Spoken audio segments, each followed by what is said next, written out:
Hey everyone, welcome to Petrie's Workshop. I'm Peter. I'm Emma. This is my fiance, and we're actually at the site of our wedding that's coming up in 2 months. Exactly, today. Wow. Yes, so this is very exciting. This is a family property and a family barn. It's been in her family for about 20 years now, and we did some renovations on it in the last couple of months, and thankfully, because of that, we have a ton of wonderful barn wood. Now with that barn wood, we figured we wanted to do something special for this location and the family, and we're gonna be building a bar for the barn out of barn wood.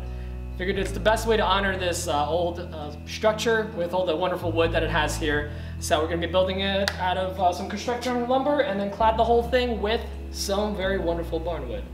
And a fancy top. And a fancy top. Yeah, there's a slab. There's gotta be a slab. I started out by setting up my miter station where most of the cuts are gonna be made. Then I proceeded to draw a rough drawing just so I got a ballpark idea of what I want to build. For the top, I decided to go with a 2-inch thick oak live edge slab that I had sitting around my shop for a couple of years.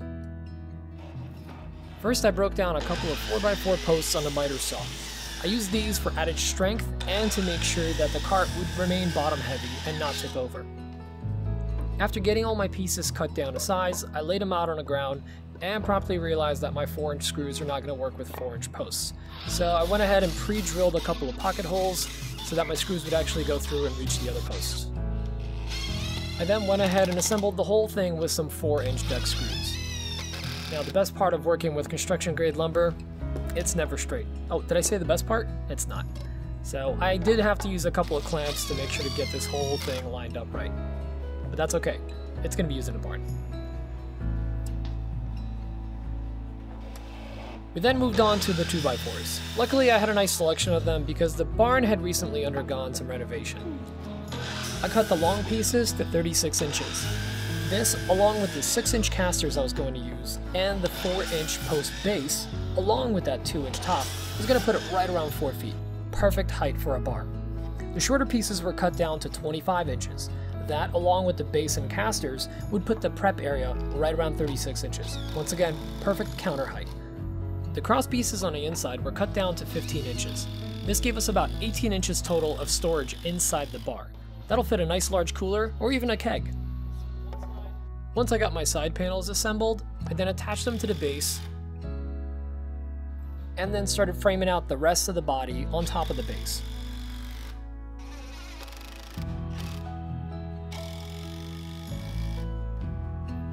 Now this took a little finagling because construction grade lumber is notorious for its inability to stay flat and straight.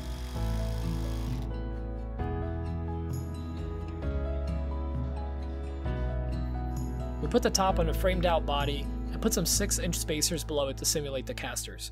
Both the bar and the prep area were at the perfect height. Speaking of the top, it did need a little bit of love. Fun fact, this was given to me by a friend who came over to use some of my tools one day. He had taken a milling class, and this was one of the slabs that he got to take home. It was beautiful, but it did have a little rough area that I would have had to cut off for any nicer project. But for a barn bar, this was perfect. I cleaned up a couple of rough high spots with my hand plane, and then after figuring out how to stabilize it vertically with 2 clamps, I went ahead and got started on the edge. Now this live edge was pretty good, but there was a little termite damage around both edges. So I made sure to clean that up with a spoke shave and with a chisel for the larger pieces. If you don't have a spoke shave, I highly recommend picking one up. I got this one for $5 at a yard sale, and it makes shaping pieces like this really easy. After all the hand tool work, I hit it with my sander. First at 80 grit, then 180. I didn't go any higher than this because I just wanted to clean up the major imperfections in the wood.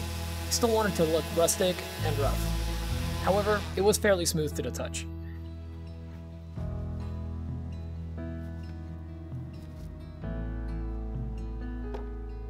I wanted to give the bar a rustic industrial feel, so I went ahead and spray painted all of the construction grade pine with black spray paint. This will help create a really nice contrast against the barn wood. You may have noticed I didn't spray paint all of it, and that's because I don't want to bother spraying any of the areas that are going to be covered up with the cladded barn wood.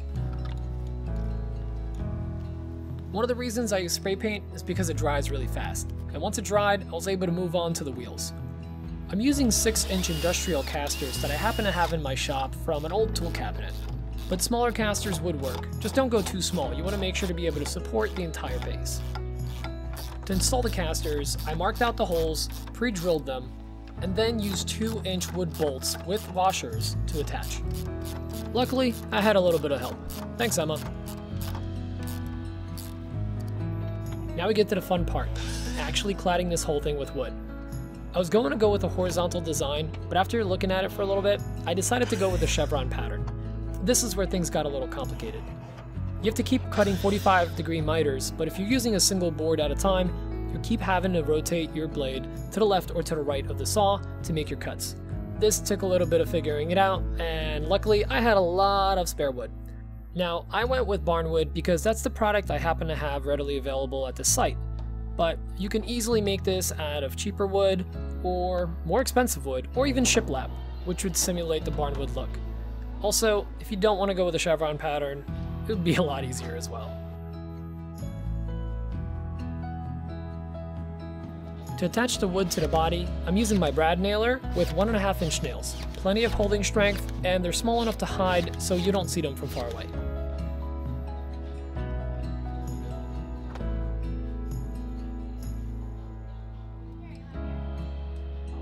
Cheers, everyone! For the sides, I decided to go with a horizontal pattern. It's a lot simpler to do, and it will still look great. I cut myself a storyboard, or a piece of wood that's the perfect width I need, so that I don't have to keep measuring with the tape and marking the wood. This allowed me to make a lot of repetitive cuts without having to measure each piece. I then used my nail gun with 1.5-inch nails to attach the boards to the side. Lastly, we cut some smaller pieces for the top of the side panels. We then repeated the process on the other side. I'll speed it up this time.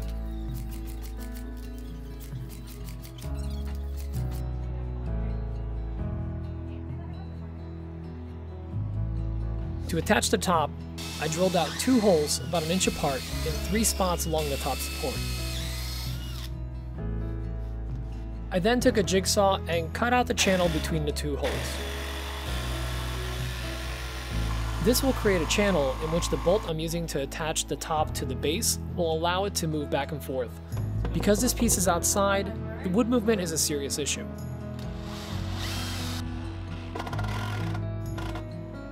After attaching the top, we went ahead and cut a couple boards for the bottom shelf and for the counter for the prep area.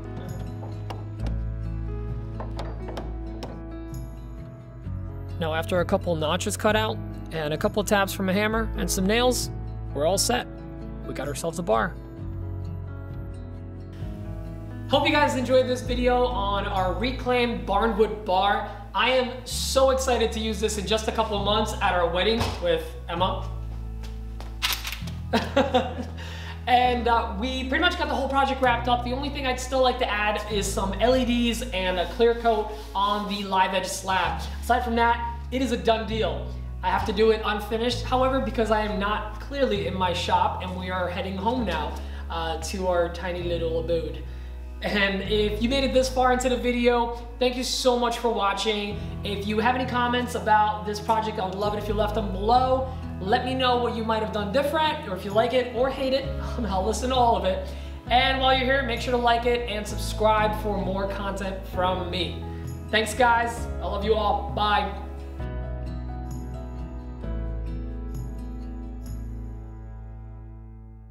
Snailed it. Snailed it. Snailed it.